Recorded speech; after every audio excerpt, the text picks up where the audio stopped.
te acompañan de lunes a viernes de 8:30 a 11:30. No te pierdas este magazine cargado de actualidad, entrevistas y buena música.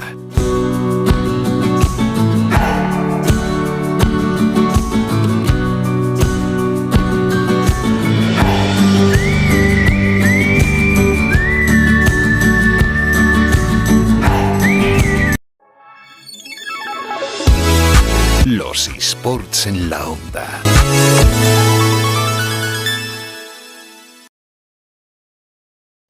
Y llega ya ese momento donde hablamos de eSport, donde hablamos de videojuegos, donde hablamos de digitalización, y hoy tenemos con todos nosotros a Armando Ojeda. Armando, buenos días. Hola, buenos días, ¿qué tal? Bien, bien, bien, deseando charlar un ratito. Bueno, pues aquí también estamos conectados en pantalla, que es como además hemos aprendido a estar más todavía en el último año, creo yo, ¿no? O sea que no queda otra. Es que esto ya no hay quien lo pare, ¿eh?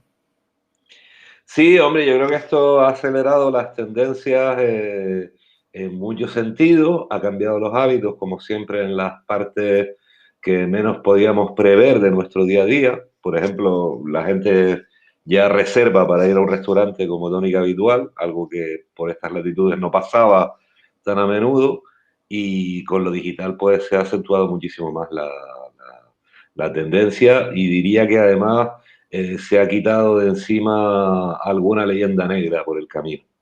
Sí, con Armando vamos a hablar de la digitalización, de esa evolución. ¿Por qué dices que se ha quitado alguna leyenda negra que había? Bueno, pues por ejemplo, en el confinamiento vi como muchos padres que despotricaban contra determinadas plataformas digitales y los videojuegos, pues descubrieron que no era tan malo. Los más egoístas, para tener entretenido al niño de una manera que quizás no sea la más deseable, los más participativos para poder descubrir todo lo que realmente hay detrás de un videojuego, en el sentido cultural, lúdico, y en el sentido también de conexión y conectividad con otras personas. Claro, porque ya de antemano, de primeras, no hay que cerrarse, ¿no? No escuchas la palabra videojuego y lo que estás comentando con algunos padres, como ya eso es negativo de antemano. Pero bueno, muchísimas veces es por desconocimiento. Sí, totalmente. Vamos a ver, evidentemente hay casos extremos y hay posiciones o hábitos, mejor dicho, no deseados, sobre todo cuando nos equivocamos en la edad en la que dejamos acceso a estas plataformas, cuando no hay una supervisión, pero por lo general, es decir, esto ha cambiado mucho. También es verdad que yo soy de generación X, y en mi generación los que nos dedicábamos a jugar con el Spectrum, el Commodore, y después hemos seguido, pues digamos, metidos en esta historia, pues sí es verdad que éramos un poco los frikis aparte, ¿no? Pero claro, pero esta realidad se ha expandido mucho, y yo creo que es simplemente el espacio digital que nos ocupa, que ocupan los chicos, que ocupamos buena parte o un sector importante de la población adulta, y lo de videojuegos tabú, yo creo que ya cada vez se está superando más. Evidentemente, como pasa con todo, es complicado que salga bien si le dejamos acceso a niños y niñas muy pequeños entrar en esto sin una supervisión. ¿Y dónde está el límite? El legal está en los 14 años, porque los videojuegos son una red social. Quiero decir, los que no consideren esto como una red social están muy perdidos. Si tener un perfil de Play, de Xbox, o incluso de Nintendo Switch, es muy parecido a tener un Facebook, por ejemplo, ¿no? Con otro tipo de estructura o de filosofía, pero es lo mismo. Entonces, para sacarte un perfil propio sin autorización paterna, la norma europea y también la norma española, pues lo que nos dice que el límite está ahí. Antes es verdad que se puede jugar y todo ese tipo de historias. Yo hasta ver a niños muy pequeños jugando solos a los 9, 8 años, me parece excesivo. Me parece que eso sí que, sobre todo con el tipo de juego que podemos entrar, etcétera, etcétera, ¿no? Sí, sí, sí, bueno, ahí puede estar, por tanto, esa barrera legal. Y es que me ha hecho mucha gracia lo de antaño, ¿no? Cuando se jugaba al Spectrum, ¿no? Has comentado que si erais en aquel momento visto como frikis, pero bueno, en cualquier caso, cuando aquello había que ir a buscarlo, ¿eh? No es como ahora. Cuando aquello te tenía que picar muchísimo el gusanillo porque era diferente. Claro, claro, claro, ¿no? Evidentemente era una subcultura que después encima no tenías ni internet para intentar conectarte con lo que estaba pasando en esos momentos en Estados Unidos y lo que pasaría inmediatamente después, ¿no? Con plataformas de videojuegos, las primeras consolas, Atari, etcétera, etcétera, que ya fueron las que cambiaron un poquito, porque hay que decir que en Estados Unidos no había que ir a buscarlo tanto unos años después, ya el Atari se convirtió en un producto de consumo de masa. Aquí vamos un poquito más despacio y ahora sí es verdad que ya la conectividad global acelera mucho las tendencias y ahora evidentemente no hay que ir a buscarlo. Quiero decir, además por videojuegos no solo entendemos lo que tenemos en una consola, están en el móvil, están en el ordenador y evidentemente pues forma parte de la realidad cotidiana de la gente más joven, ¿no? Claro, en aquel entonces igual era inimaginable la evolución que ha llevado todo esto. Hombre, inimaginable en el sentido sobre todo de la conectividad.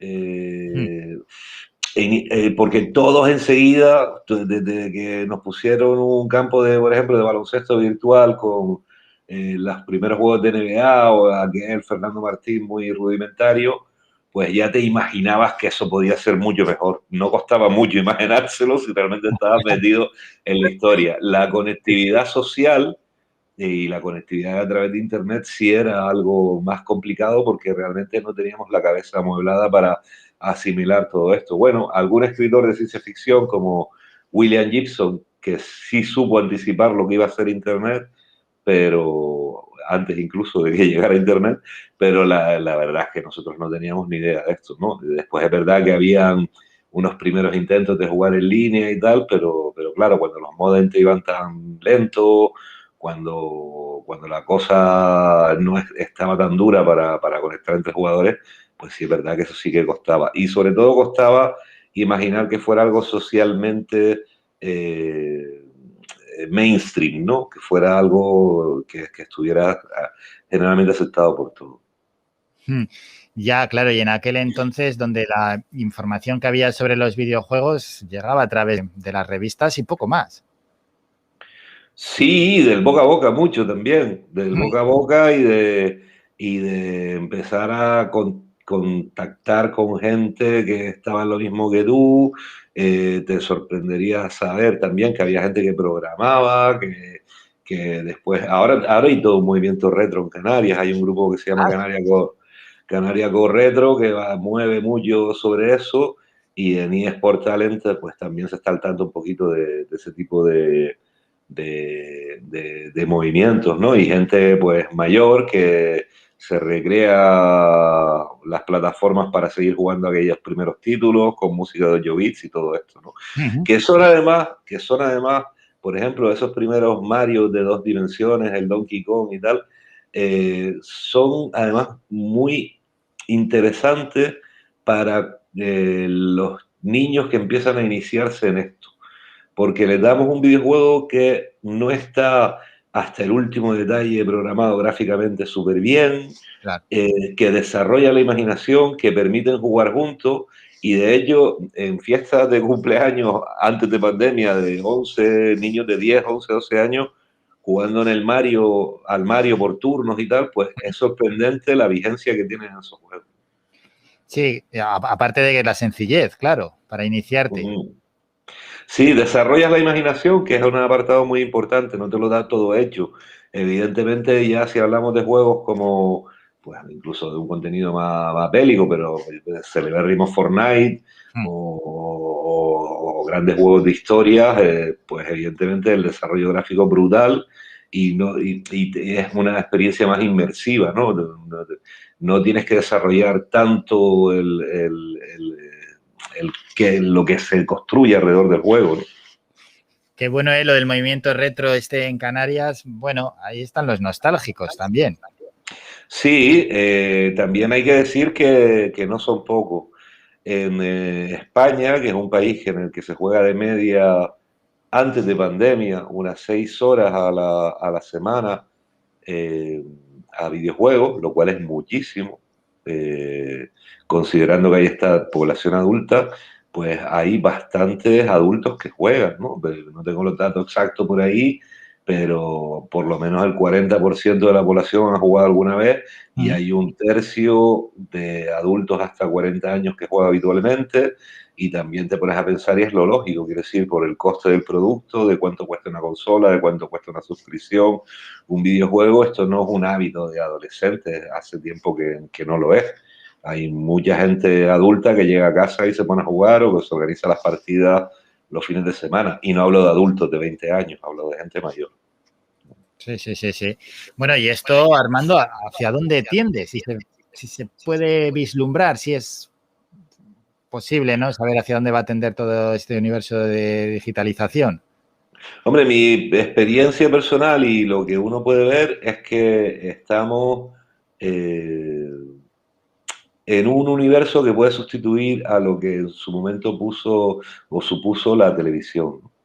Estamos ante un universo de desarrollo global, de ocio, de cultura y de un montón de historias que hay alrededor. De cultura porque es cultura, porque un título de un buen videojuego de historia, como puede ser Assassin's Creed, por ejemplo, que a profesores de historia universitarios que lo utilizan para enseñar contenidos por su rigurosidad, pues están ahí, donde hay gente que trabaja en el desarrollo de guiones de videojuegos, que no son solo programadores los que viven de esto, hay diseñadores gráficos, hay toda una industria, hay competición, hay sociabilidad, hay videojuegos de distintos rangos. Pues mira, por ejemplo, a mí un niño le metió un corte a un padre en una de las sesiones didácticas que uno suele dar, delante de mí, que me tuve que echar a reír porque el padre decía, es que no tiene bastante con ver el FIFA, sino que encima se pone a ver vídeos de gente explicando cómo jugar al FIFA, y el niño le dijo, papá, tú no juegas al fútbol y todos los fines de semana estás viendo al Madrid. Es decir, esa filosofía de ver, y tiene razón, Sí. quiero decir, entonces esa filosofía de ver otros deportes, de lo que se genera, de plataformas como Twitch y las que saldrán en función del negocio que se genera alrededor, pues evidentemente estamos hablando de una sociedad, pues en ese sentido, muy gamificada. Claro, claro, no, y esos programas especializados y, claro, y la opinión de otros jugadores, pues es igual que el ejemplo Es lo mismo, claro, es lo mismo. que los programas o las tertulias deportivas que hay, exactamente igual. Exactamente igual. Pero, ¿y en los eSports, por ejemplo, hay mucho margen ya para seguir innovando? Sí, totalmente. Vamos a ver, muchísimo más allá de todo lo que permita la tecnología. Están los Exer Games, deportes donde tú practicas ejercicio físico, donde puedes jugar, por ejemplo, con una pelota virtual que solo ven los jugadores que tienen ese casco, esas gafas, pero que estás jugando en un campo físico y con la tecnología adecuada los espectadores la pueden ver. Hay desarrollos de programación cada vez más reales para hacer más realistas los juegos. Incluso los juegos van desarrollando su propia dinámica aparte del deporte que emulan, por ejemplo el fútbol, el baloncesto. Hay todo un género de shooters y de first person shooting, de juegos de disparos tipo Fortnite, que es un juego revolucionario en cuanto a que permite la integración con muchos jugadores. Todos esos son eSports, y hay Exer Games y hay videojuegos también que van orientados a la integración social, a la integración física, a la rehabilitación, a trabajar con personas que necesitan esa conexión con el mundo virtual y que no pueden tener un mundo analógico tan pleno, ¿no? Entonces, hay un montón de margen. Quiero decir, esto se ve, y sobre todo lo que más puede indicarnos esto es que el margen va a ser transformador, porque va a cambiar la manera de ver la sociedad, ¿no? Te voy a poner un ejemplo. Por ejemplo, la Premier League que es una liga de fútbol de las más importantes del planeta, Mm. ya hay directivos en equipos como el Manchester United o el Liverpool especialmente, que están detectando que los aficionados los están perdiendo, que ya no hay tanto niño como antes que iba al fútbol. Sí, que no aguantan los 90 minutos, ¿no? Exacto, y que les parece Lo cual, por otra parte, tiene bastante sentido, porque si tú analizas a los espectadores adultos de fútbol, por ejemplo, a la mayoría de espectadores les parece un peñazo ver un Betis Elche, con todos los respetos al Betis Elche. Con Quiero todos los decir, respetos a esos equipos, porque pero la gente lo ve por pasión. por pasión, No lo... porque cuando no juega tu equipo, un Elche Betis o Elche, bueno, partido que sea un empate a 0, 90 minutos, Armando, eso no se lo traga a nadie. No, o un 2-0 o un 2-1, quiero decir, lo que sucede en el campo, si no te importa, no es realmente interesante. Para un espectador que no esté muy metido en el fútbol, un Barcelona-Madrid, pues atrae la atención de todo el mundo y todo el mundo lo vive con intensidad, aunque acabe 0-0. Sí. ¿Qué ocurre con los espectadores más jóvenes? Estamos hablando de niños por debajo de 12 años, que no les interesa. Y un partido de FIFA dura 6 minutos. Y por mucho que sea su equipo, ver el resumen. No les interesa esa liturgia, estar metidos ahí y todo esto. Hay gente que dirá, no, pero los campos de fútbol base están llenos y hay niños que van todavía al fútbol. Es verdad, se mantiene esa pasión alrededor, pero sí se va a transformar ese entorno, porque los niños, en vez de ver los partidos de fútbol al llegar a casa, se ponen a jugar. Sí. Y eso va a llevar a que el propio fútbol se transforme a la larga también, para adaptarse a una audiencia que realmente lo que le pide es más dinamismo. Bueno, pues qué gran apunte y por ahí van a ir los tiros, ese apunte que nos ha dejado Armando Ojeda. Armando, te vamos a despedir, eso sí, antes quería hacerte un apunte, preguntarte, porque has dejado también una nota realmente importante, ¿no? Cómo los eSports pueden ayudar a la sociedad en esos procesos de recuperación, también incluso de integración social, ¿verdad? Totalmente, vamos a ver. ¿Alguien se ha puesto en la piel de personas que están en un hospital que no se pueden mover, de personas mayores que han perdido su capacidad para practicar determinados ejercicios, de niños que están pasando por momentos complicados y que necesitan sociabilizar y que a lo mejor no pueden salir de su habitación durante mucho tiempo, en casa o ingresados en el peor de los casos?